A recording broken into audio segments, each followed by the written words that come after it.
Happy Friday, everybody. Welcome to another episode of The State of Blossoming. I'm so excited because I have a very special guest today, and we're going to introduce all of you guys to her shortly, but I also just want to give a background just on what we're going to be talking about.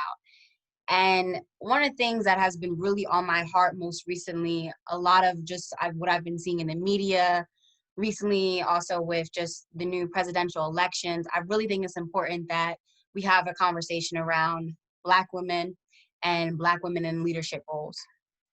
And so I remember working at a nonprofit when I was in Philadelphia, where I was the first biracial woman in a leadership role. And I was basically forced to leave due to the discrimination, the exploitation, and retaliation from a white liberal woman who was the executive director.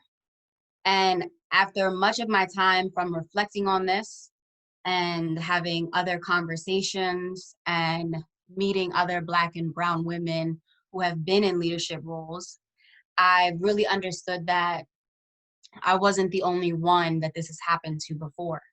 And this is a much, much larger problem than just myself. And so I really wanted to take the time today to talk about that and to share, what that experience is, to be able to, what we're going to be talking about tonight is censoring those voices of Black women and brown women and making space at the table. And so I have a special guest with us, Miss Kenyora. And so Kenyora, I don't want to introduce you, and I would like you to introduce yourself. Can you tell the listeners today a little bit about yourself and also your experience as a Black woman in a leadership role? Absolutely. But first of all, thank you so much for Yes. inviting me to be on this. I was very excited. It's my first interview about this topic, so it's really exciting because I get to reflect with you. But a little bit about me. So I'm originally from Lynn, Massachusetts. Went to school in Boston. Did my undergrad at Simmons College, now Simmons University, where I got my BA in public health, and then ventured off straight after that to Boston University to get my master's in social work. During that time, you could say that I was a very determined student, Mm-hmm. where I essentially worked full-time and went to school full-time, and obviously burnt myself out. But it was in that time in my second year during grad school when I began my first real, what I always called my real grown-up big girl job, um, working for a multi-generational mentoring program where called Strong Women, Strong Girls. And I always say to this day, I would still be there, but after a certain amount of time, you have to, move on to other things, which we'll Right. get, I'm sure. But I was there for 5 years, essentially really understanding the inner workings of a nonprofit, Mm-hmm. uh, program development, fundraising, and community engagement and partnerships. So it was really there that I was able to find my grounding and learn actually from the founder and president herself, who was a student at the time of founding the organization. She was a freshman at Harvard University, and she started this organization. This is something I would have wanted when I was a young child in Miami, but I'm going to start this here in Boston, especially predominantly for young girls of color. And this Mm. is a white woman who started this organization. Wow. So yeah, I was there for about 5 years. And then because I was also working with other colleges underneath that underneath that organization, I also was having a little bit of ooh, I wonder what it would be like to work on the university level and get a little taste of that. And so I ventured off to Brandeis University, where I served as the assistant director of pre-college programs. So essentially overseeing summer programs for high school students and getting them exposed to what the college kind of academic life would be, but by way of specific interests. So whether it was like a Jewish like studies program, app design, or service corps, I was really able to expose students. So I say all of that to say is that a lot of who I am encompasses empowering youth, empowering young people. And you could say it comes from my my own upbringing, from my mom, from my aunt, and from my grandmother, being around a very maternalistic, a family and raising, and also being exposed to Girls Incorporated of Lynn, and having that, organization to really influence like who I am and kind of help mold and shape and influence me into being, what the slogan is, like being bold, strong and bold kind of thing. So a lot of it is just being, surrounded by a lot of women, really, Right. So, yeah. Did you find yourself, like, because of your experience in these leadership roles, right? And for a long time, since you've been doing this, did you find yourself as a Black woman in a leadership role having to decide on your authentic self versus code switching in specific situations to seem, and I'm putting quotes, less aggressive? Yes. But let me also say, like, I didn't even know about code switching really until I got to college. Going So to for listeners that may not know what code switching is, what's your definition of like how you define code switching? My definition is really about when you get into specific spaces with specific people, there's certain ways that you may shift your way of talking in order to essentially fit in or seem a certain way in those spaces. Whereas, like work, you code switch when you go to work, when you're talking to your coworkers, versus when you're at home and you're familiar with, and you could just like, let loose. Yeah, exactly.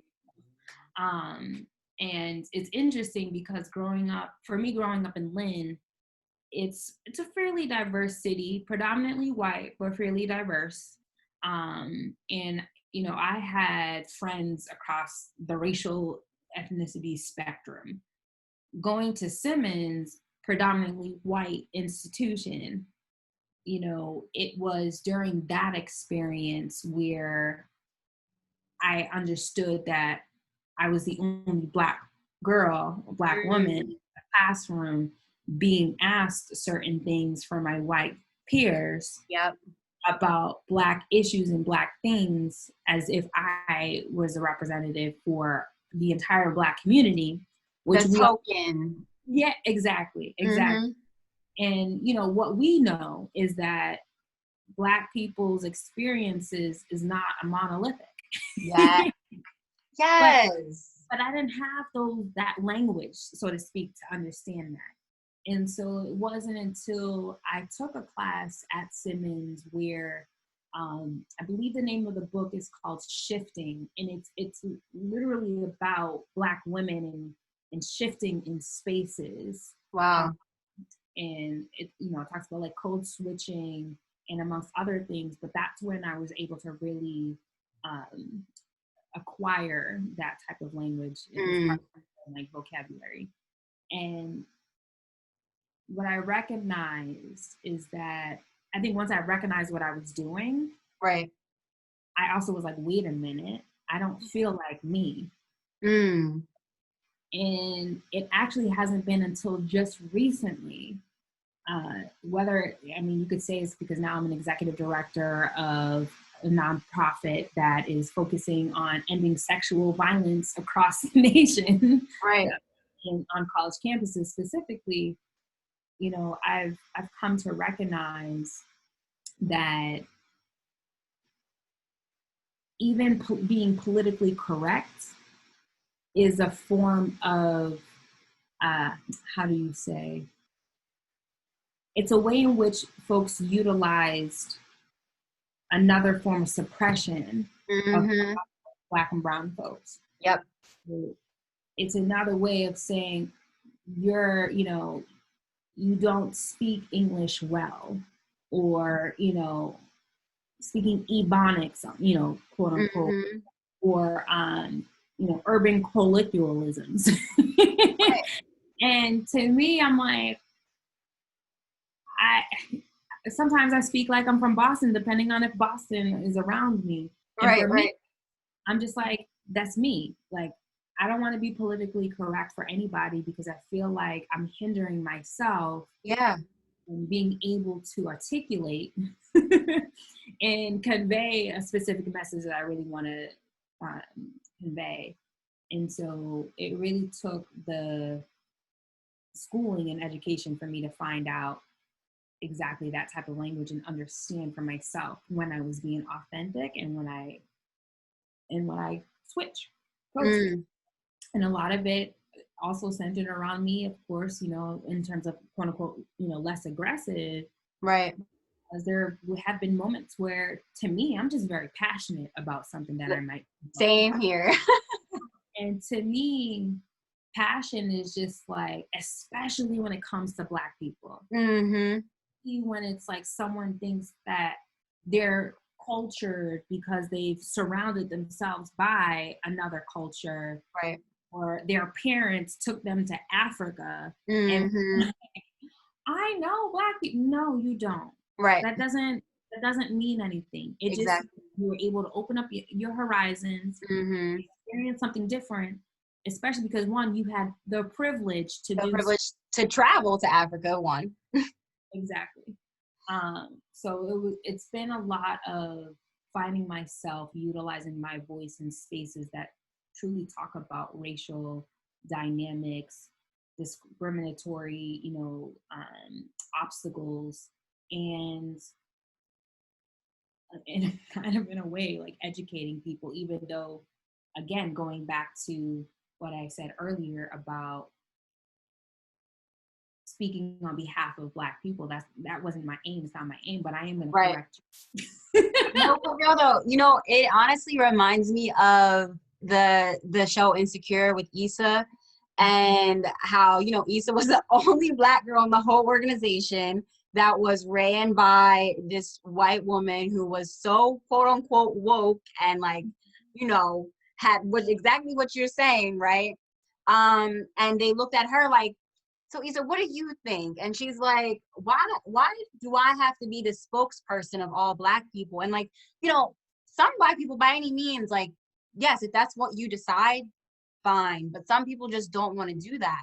And I think, like, one of the things that, you know, what you were talking about is when you educated yourself around, you know, the topic and what it means to have this code switching and to develop the language around it, right, to better understand for yourself, and then being able to sometimes have to educate other people. One of the things that I learned too is that I was often, like, my communication has, like, often in workspaces where it was predominantly white people, been mischaracterized in all these different ways based off of maybe, like, my mood or, like, my emotions, the way I said things.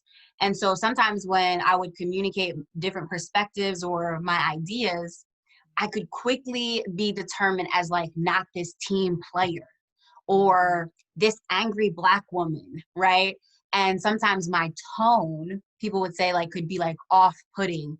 And what you were saying is, like, I'm really just being passionate about this, like, the way I'm talking, right? And so, like, one of the things that I've learned for me is, like, I'll push back and I'll ask, like, give me a concrete example, you know, instead of these vague criticisms that you're giving me, that you could provide me with an exact instance of where I was being aggressive or where I was being angry. And I'm gonna tell you, 99.9% of the time, they couldn't provide me with any example. Absolutely. Never. Absolutely. Right. And so that right there, you know, just confirmed that it wasn't what I said. It was who said it, right? And really, who said it was a confident biracial woman in a leadership role. And, you know, what does the angry Black woman syndrome mean to you? Mm. And have you ever been stereotyped by Mm. this in the workplace? Absolutely. Yes, I have. Maybe not in those exact words, but in some sort of subtle way. But in terms of its definition and what I think about what it means to me, it's it's actually, you could use Tyler Perry's Diary of an Angry Black Woman as an example, you know? Like, and obviously in this particular example, like, there's a certain reason why she's angry, right? Mm-hmm. And this is the one when it comes to domestic violence, right? Am I getting these right? Yes. Yeah. Yes.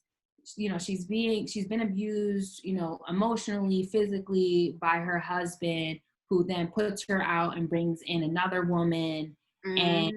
just basically tosses her out and casts her out, you know, and she's basically forced on the streets with nothing, not even clothes, nothing. And she finds herself going back home to where, you know, she left in order to have, you know, perceivingly what she wanted to have is like this good life, right? Mm-hmm. And over time, what she's realized is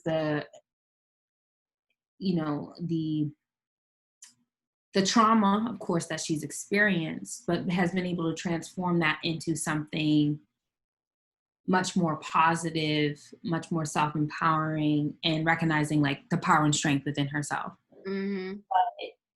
And so some folks may look at that and be like, oh, she's just angry because of whatever, you know, Right. because people always have their own different perspectives on things. And it's like, no, she has a right to be angry, because it's not only just, you know, from my perspective, the abuse that she took, the domestic violence that she endured, Right. but it's also because of her childhood experience, coupled with just, you know, trauma after trauma after trauma. Right. And finally it got to a head where it's like all going to channel and funnel Mm-hmm. through, you know. But in the end, though, you know, she found that sense of grace, you know, Mm-hmm. that was able to help her ex-husband when I believe he had cancer or stroke. I forget exactly Yeah. what. And, you know, and then find a new love, all that jazz. But, you know, when we think about that's in the personal space, in the more intimate, familiar, like family space. But then in the Right. workspace, it's all about the aggression, or seemingly so aggression. Right. It's about the talking loud. It's about speaking in specific ways with a loud voice, Right. the colloquialisms and the ebonics, or the street talk, or the ghetto language. Right. It's like, please tell me what that is, because I mean, we can go into the whole historical conversation about what a true ghetto is, because it's not what you think it is. Uh-huh. But you know, it's this sense of like this domineering and like, you know, angry, aggressive, bitter, Yep. rude, Mm-hmm. you know, even through emails. So, and then some of this is not even like Yes, that's such a good point. face-to-face kind of idea, or even I would even say through text message, because even now That how too. we're able to communicate with our colleagues is through like platforms like Slack or just regular text messaging. Mm-hmm. And it's so easy how if people know what you look like, Right. they will associate a specific tone of Yes. through your text or email. Yes. Like, no, like for me, there an example I'll give is, you know, I had asked somebody to do something on several occasions, Right. and person didn't live up to or follow through with that ask. And several times, you know, I had enough. And Yeah. I asked the question of like, you know, how did this happen? And, you know, this is something that I asked you to do on several occasions. That person replied back to me was like, I don't need any attitude via text. And I'm like, that actually wasn't attitude. That was me being very direct. I Right. said, let's go on a phone call. That phone call never happened, although I dialed that person. To be like, yes, I did say what I said because I meant what I said. Right. But there's no attitude here. I'm not personally connected to this. Right. Right now, what we're talking about is what you were supposed to do in terms of your job and what was asked of you. And that comes in, you know, to what, whereas it's a difference between hostility and being passionate, right? And there's a difference between being holding someone accountable, right? Versus them thinking you're being rude. Yeah. And it's just like, no, like there's a fine line, and exactly what you said, and you know what I was saying before, it's like it's not about how it was said, it's about who said it. So do you think there's like this strong resistance to like this dialogue around the intersectionality of race and gender, right, for women specifically in white dominated leadership structure? I think when it comes, let me put it to you this way. If it's a predominantly white organization, company, whatever, I think when it comes to gender specific issues, white women are more likely to bring up any of those types of issues that they encounter. Black women, on the other hand, have that double kind of bind of with gender and race. And already with that kind of double standard, we're not seen as both. Only seen as one, right?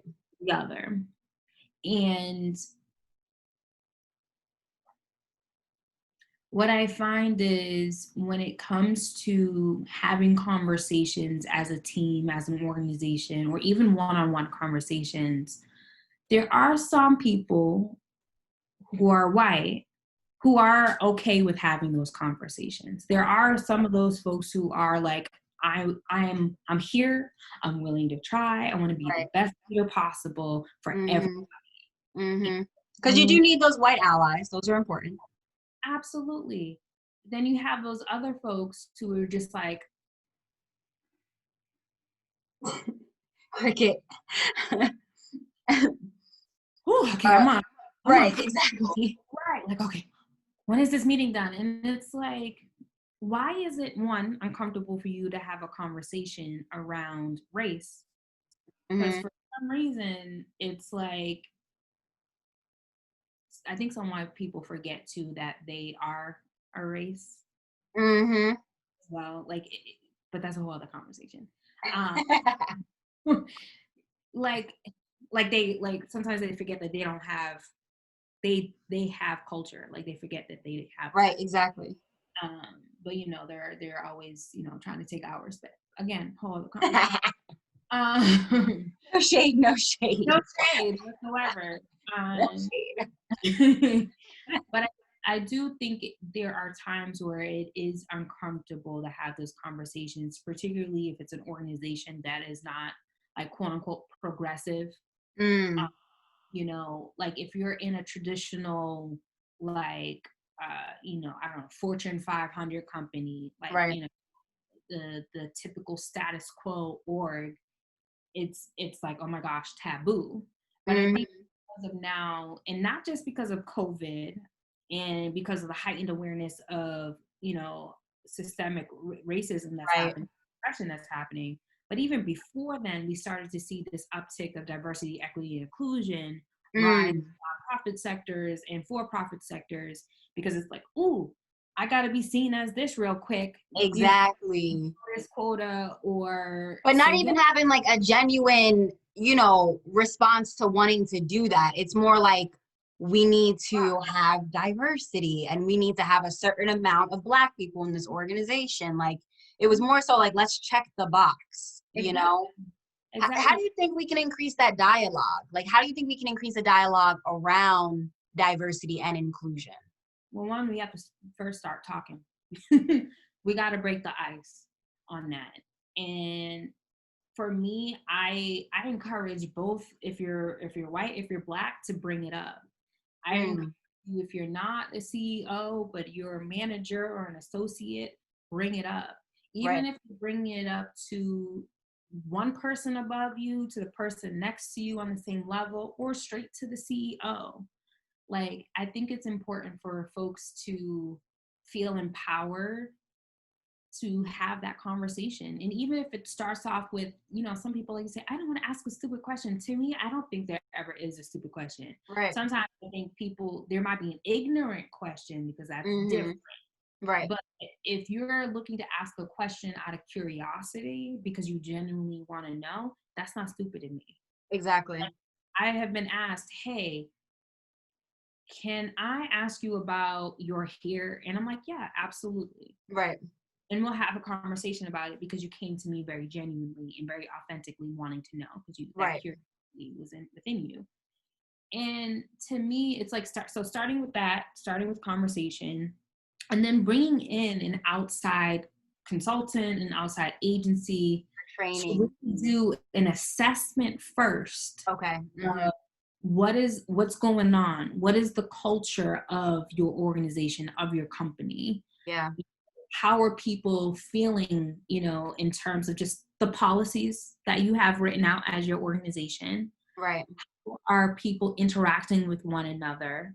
And, how comfortable are people feeling with having specific conversations with their supervisors, with their peers, or with people they manage? Right. And, and it's utilizing that third party kind of perspective, because then it's more objective, there's less bias that's there, and that third party is able to gather that information and say, okay, now let me present it back to you and let you know X, Y, and Z. Here's where you could do more here in this area, or here's where you really need to provide this particular resource or tool.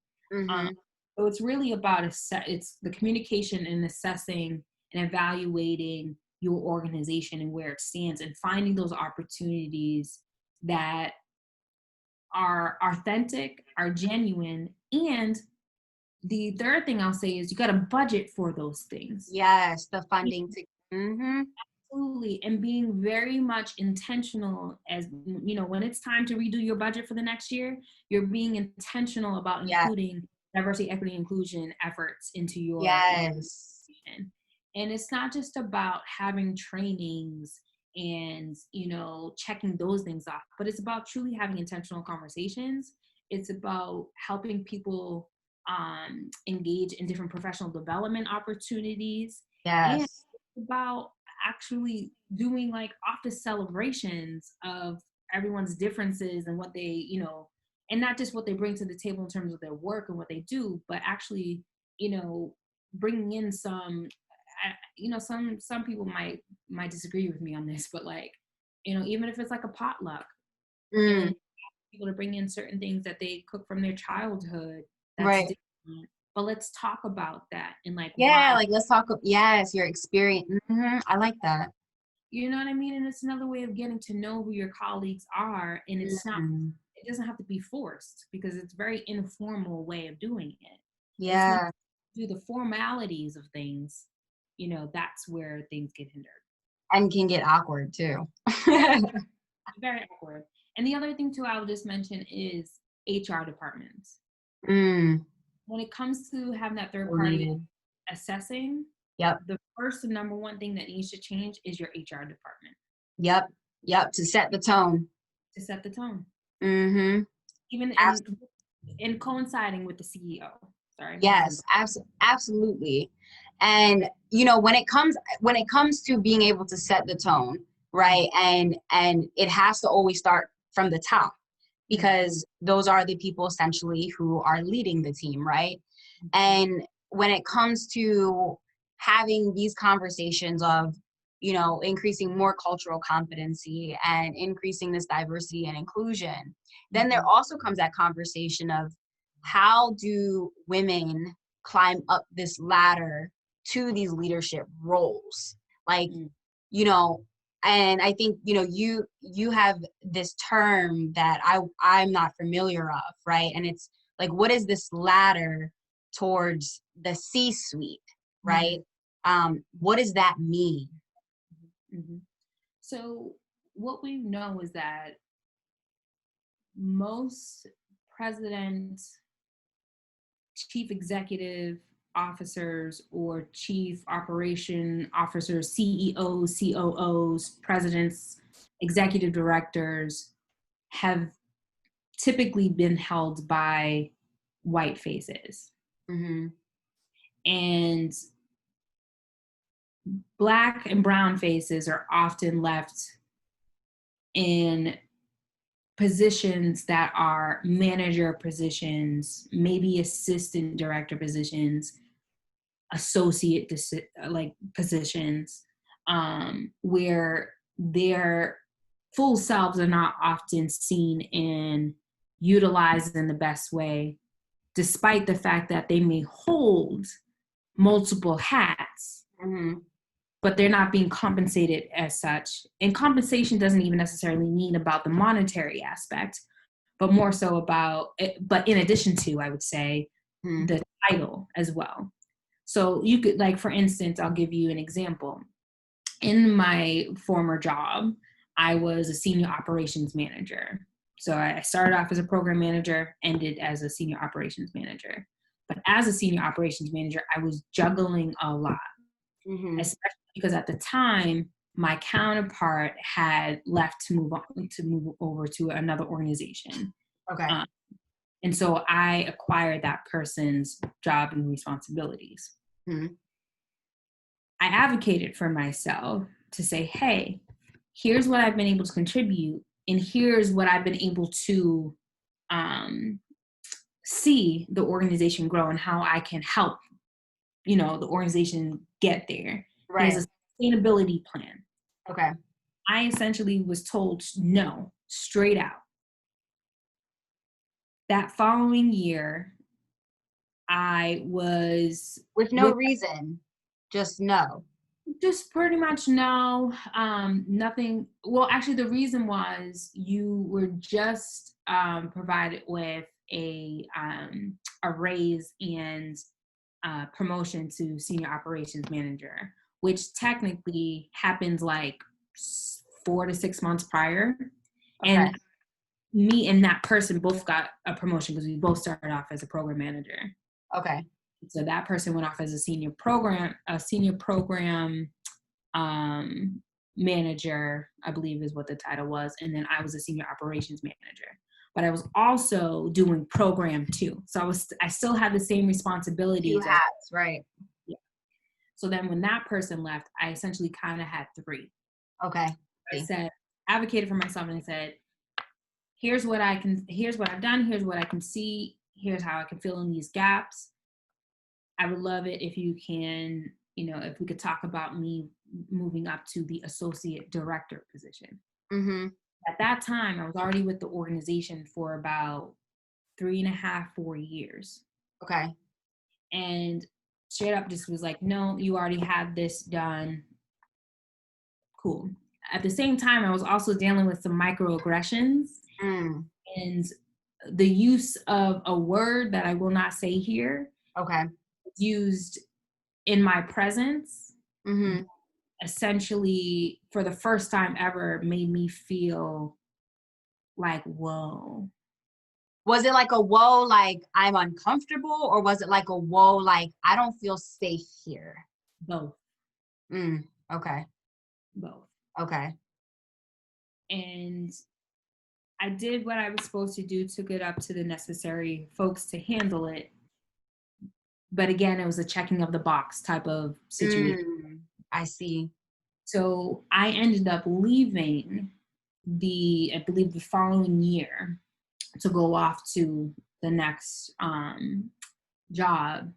And that person ended up hiring within the next 2 to 3 months of my leaving an associate director and a Black woman also.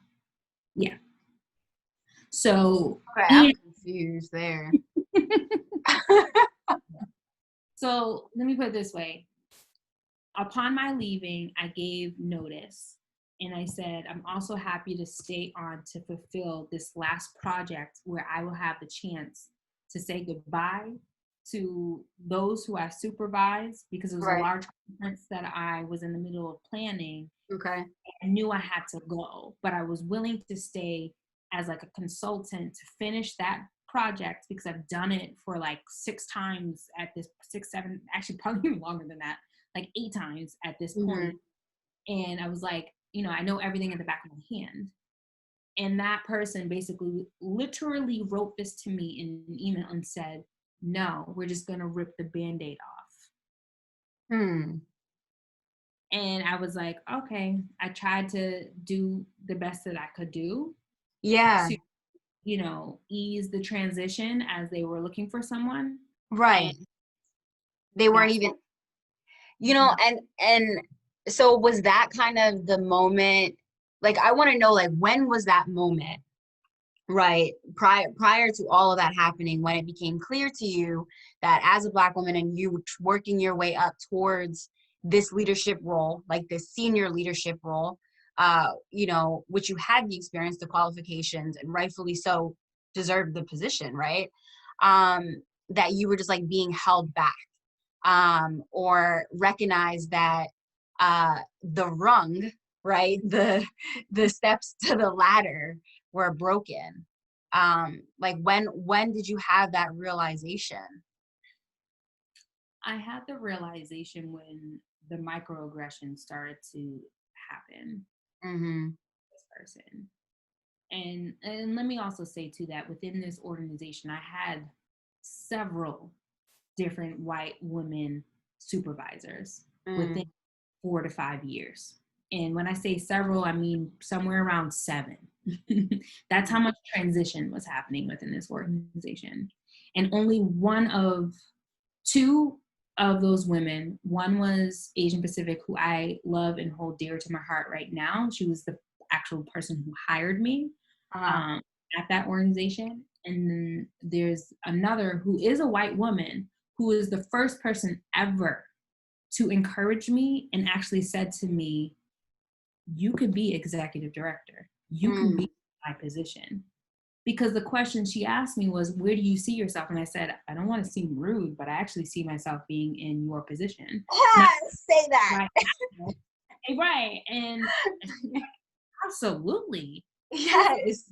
You can do this. You know what's so dope about that is the fact that, like, let's just say women in general, right? Let's take out the race of part of this, but women in general, I think sometimes can be in competition, especially in these leadership roles. And the fact that you were confident in saying like, I see myself being in your position, right? And her just being like embracing that and saying like, I do too, to have that kind of like warmth from another woman, right? To have that, I think is something special, because that's also another thing, is just like that competition of women where is like sometimes other women don't want to see other women be great. No. And to this day, I still am connected with her because I'm like, you're the first person to ever make me feel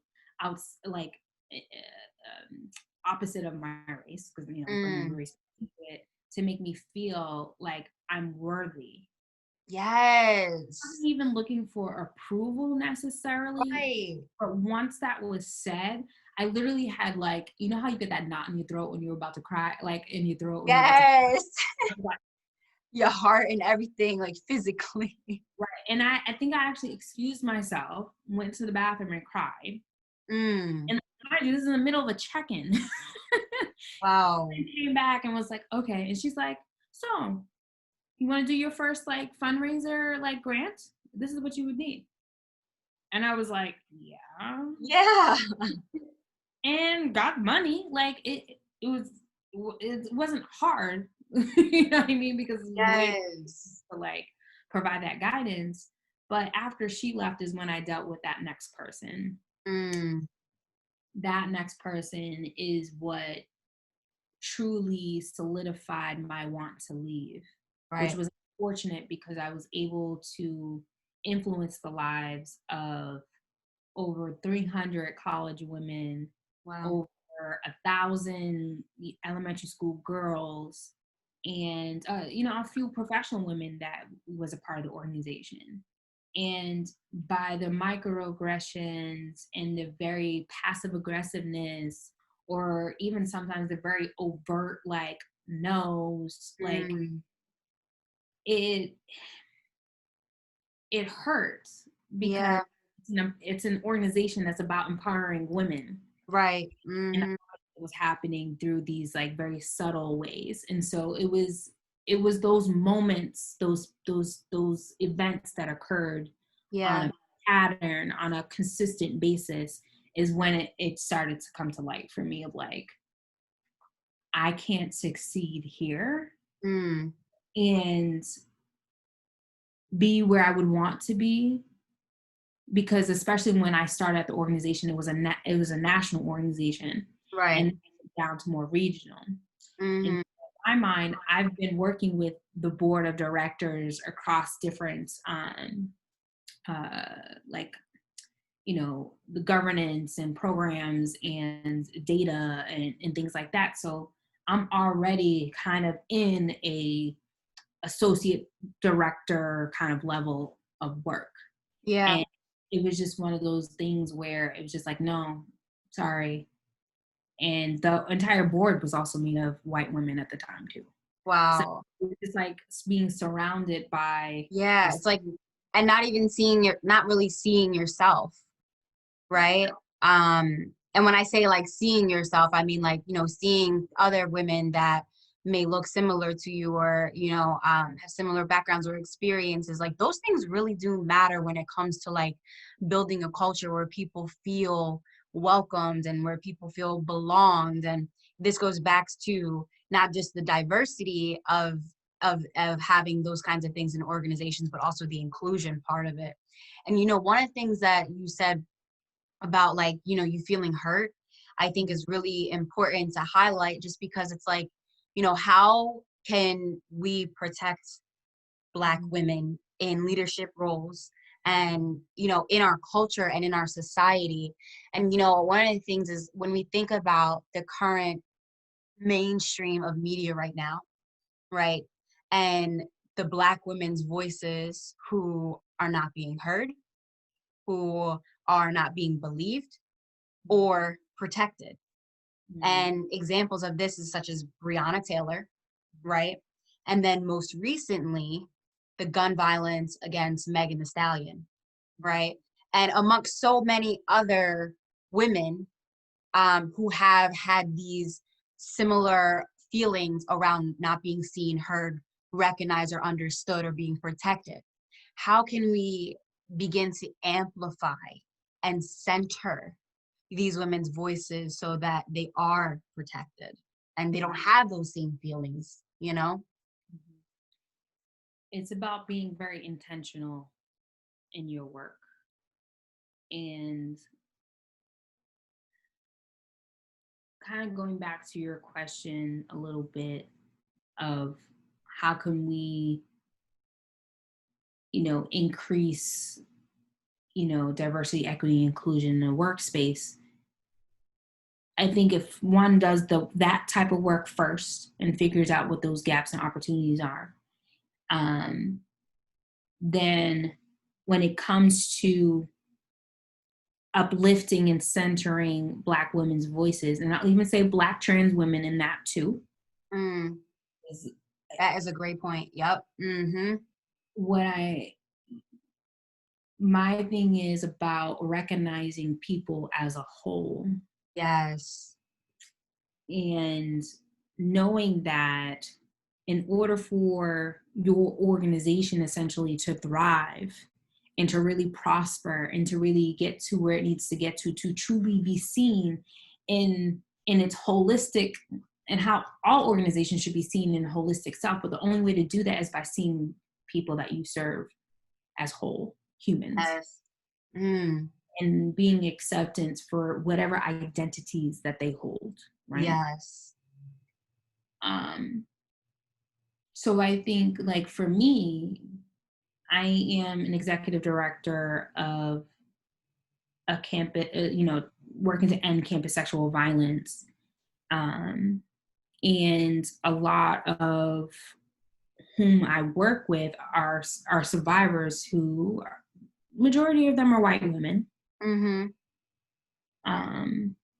And I'm trying to center what we call in our organization is an initiative called Centering the Margins. I love that. Being intentional about highlighting the most marginalized people within this movement, who are often erased, who are often unbelieved, who are often not seen, who are often hidden. Yes. Today, probably under the rug of everything else that the systems have placed under. Right. They placed those people under there. And so a part of what I'm trying to do is lift up the veil, lift up that rug and say, come from out of there. You don't belong. You belong right here. Your voice needs to be heard. And it doesn't have, like, for some reason, people are trying to find these pretty stories, almost like egregious stories, in order for it to be uplifted or spotlighted, right? Like, it has to only be the struggle stories. Absolutely. And I think that's why some people do have this conflict when it comes to George Floyd. When we've known about Breonna Taylor before that. Right. And because I think we didn't see it. Right. The other thing, we have this thing where we have to see it to believe. Right. Yes. Yes. She wasn't uplifted as much. That's why we haven't had this sense, this heightened awareness of racism when, it happened to Breonna versus George. Like, I know for me, I'm not gonna lie, I watched that video. Yeah, me too. For me. Yep. And still to this day, even hearing the audio is triggering. Yes. And I'm thankful for the fact that it I don't want to say it woke people up, because I think we're walking a fine line when we do talk about wokeness. Right. But it did at least wipe the sleep from people's eyes. To acknowledge and open up their eyes and say, oh wait, I am awake. Right. Very least. Yeah. And holy, right. Now let's really have those conversations. Yeah. But it what we are finding, though, is that a lot of these conversations are often centered around Black men's deaths. And then the women are always the afterthought. Absolutely. And it's like, how is it that for some whatever reason, people find that they have to only stick to one space, when it's like, no, all of those can exist at the same time. Exactly. Even when Sojourner Truth way back when was trying to say we need to get Black women vote, Frederick Douglass was like, oh, hold up, wait a minute. Black men should get the vote first. And so like, no, son, both of them can come together. We can uplift each other. Right, exactly. And so, even, and that's what I'm saying, like, historically, right, Black women have been oppressed. Yep. And so we need to shift that narrative, and we need to have candid conversations, but with those conversations need to have action. That's Yes. why I'm so thankful of seeing Kamala Harris Mm-hmm. as VP. I am critical of her work, but I'm very happy that she's there because Yeah. she's It's shifting that narrative. shifting that It's narrative. shifting that narrative. Like, you know, regardless of, you know, I understand too, like the critical, like the criticism around her and things like that. But at the same time, like, it is progressive and we are moving into a direction that we have not seen historically before. And I think, you know, if anything, that means something, right? Mm-hmm. But we still need to continue to uplift the voices of Breonna Taylor. Yeah, because still there is no justice for Breonna Taylor, even to this day, right now. Even Still with walking around free. Sandra Bland. Mm-hmm. Sandra Bland, say her name. Yep. Mm-hmm. It's like, and for many others, you know, like it it is so, it's so, huh? Nina Pop, who's I believe Black trans woman. Mm-hmm. Like there's all of these women who you might see them trend on Twitter for like 20 minutes, maybe an hour, maybe a Right. full day, but then the next day it's like back to normal. Yeah. Mm-hmm. And I will say, you know, one of the things is, you know, black and brown women are often led to deal on their own, you know, when it comes to these kinds of things. And the one thing that I saw recently with Megan Thee Stallion was, you know, it was almost like very concerning for me to see that she literally had to relive her victimization through the public eye again, and, you know, tell people that she got shot in the foot by Tory Lanez. And to me, it was just kind of like, why does someone who was a victim of crime, and a Black woman a victim of crime, not believes until she has to relive her victimization all over again just so you can leave her alone? And even after that, is still not left alone, and then is still looked at as like, or painted, you know, and we don't know the full story. You know what I'm saying? So I will say that. But because we are talking about protecting Black women, why is it that that is something that is hard for people to believe? And why is it that the Black woman is often painted as the bad person? The same thing even, you know, with Breonna Taylor's case, right? You know, you had people on the other side, you know, who really didn't have the full awareness of the situation, who was saying, well, what did she have in her house? Why did they break in? Like, why do we need to ask all those extra unnecessary questions? The fact is, they didn't have a warrant and they broke in and they shot her. Okay? Mm-hmm. That's what we need to focus on. Like, the fact is, Megan Thee Stallion got shot in the foot and then didn't even feel protected in the hospital, and then had to relive her victimization all over again to the public. And then on top of that, didn't even feel protected with the policeman. So it's just kind of like, why aren't we asking those questions? Why aren't we focusing on that?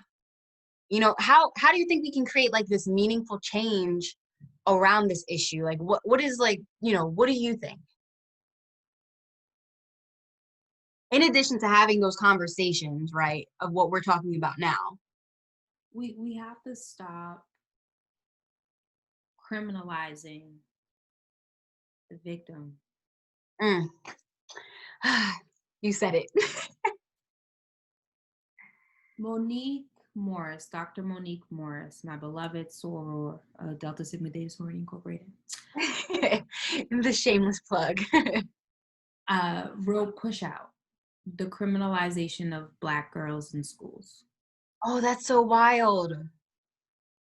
And in that, she essentially talks about how Black, because, and I'm starting with Black girls and leading up to Meg and Brianna.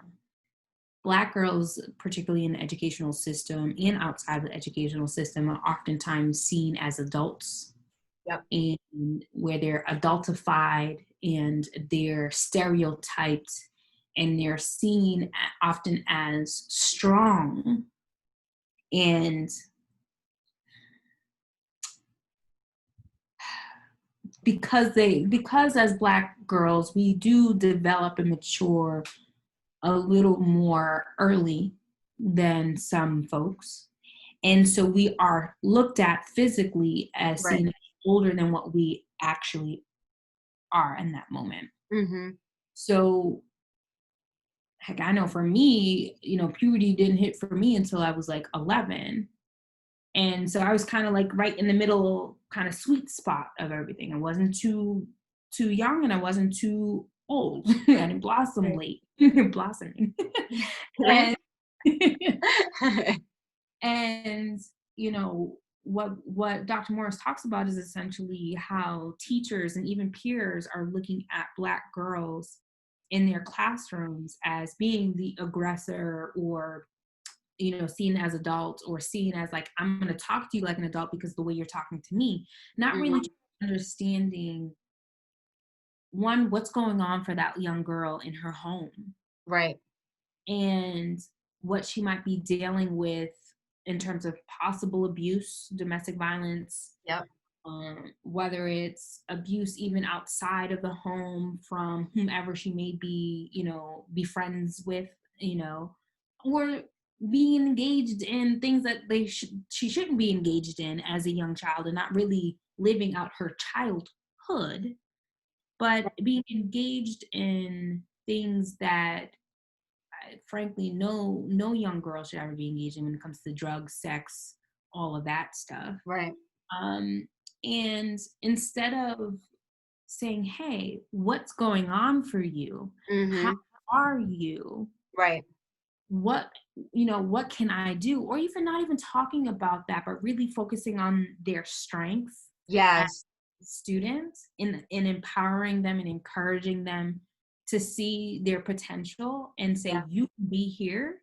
Yep. Even if you don't talk about the home, just them having the idea that someone believes in them, Right. So she talks about the adultification and criminalization of Black girls, but that doesn't stop in high school, in middle school, in elementary school, or college. It continues on into what we see as like workspaces, in entertainment, in films, like things like that. And so when we think about Meg Thee Stallion, she's coming out with what people would say hypersexualized, hip hop music. And it's like, yeah, it sells. Sex sells. We do know that. Right. She's making good beats. Right? So, who cares? If she's comfortable, let her be comfortable with what she's comfortable with, right? Yes. But when it comes to something that happens that's very real time, and Black Twitter went in and was like making fun of her, all these things. Everyone wanted to see her foot, all this stuff. That shit is crazy. And it's like, whoa. Is it because of what she's rapping about and how she looks, and like she quote unquote comes off as aggressive, hypersexualized, the Jezebel like type of, kind of ideology? And it's like, she's an artist. Yep. An entertainer. Exactly. If she's somewhat like this, even in her personal life, who cares? At least she's being the most authentic self as possible. Yes. Cardi B. Yes. And my thing is, it's about how can you see again someone for their whole self? Yep. Whether they rap about PUSSY, or whether they rap about like, I don't know, plants or something. Who cares, right? Who cares? Let them be them, right? And if you don't like the music, don't listen to it. Exactly. But at the same time, going back to like, what happened to her, it's about like decriminalizing the situation. Yes. Let's not bring in what you're seeing from the entertainment world in what happened in real time. Exactly. So probably could have died if exactly happened. Right. I'll be talking about RIP. Right. And so I also heard too that she defended when the police showed up. I think she defended Yeah, I heard that too. Yep. that other piece, right? Right. Where here's what happened to me, and she was frightened by that. She Yeah. was scared of that. At the same time, because of what's happening in this world, she's protecting these Black men or Black people, whomever was in the room, Right. from police, because she didn't want to see them die. Right. Now, again, we don't know the full story. We don't know why she got shot in the foot. Right. And frankly, I don't care. My Me whole neither. are you okay? Exactly. That's it. And that's it. That's all it really needs to be. You know what I mean? Like, goes back, like, why does it need to be the criminalization of her victimization and looking at her as the bad person, rather than asking that exact question that you just said, like, are you okay? And Right? Like, sleeping. exactly. Sleeping. So why are we bringing up all these other extra That don't matter. It doesn't matter, never existed. No. Revisionist history. It's like sleeping. Yeah, exactly. And you know, this brings me, what'd you say? Sorry, I was like, she can't defend herself. She's not able to do that. And those questions are unnecessary. You know what I mean? Like, all of the extra questions, it's not necessary. Focusing on the fact that both of these women in both of these instances are still victims at the end of the day. You know what I mean? And I really want to end with, people having that understanding, and having this understanding that the most common way, if we bring it back to how to protect these women in leadership roles, right? The most common way that a Black woman's leadership can be invalidated is by bringing her into a leadership role only to add diversity, but then to ignore her ideas and her contributions. So we need to, senior leaders, right?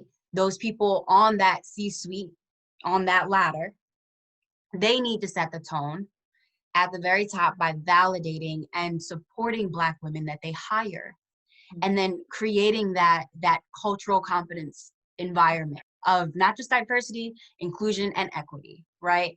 And it's important for people to understand that there's this internalized white supremacy which is commonplace, and that people may also demonstrate this resistance to being led by a Black woman.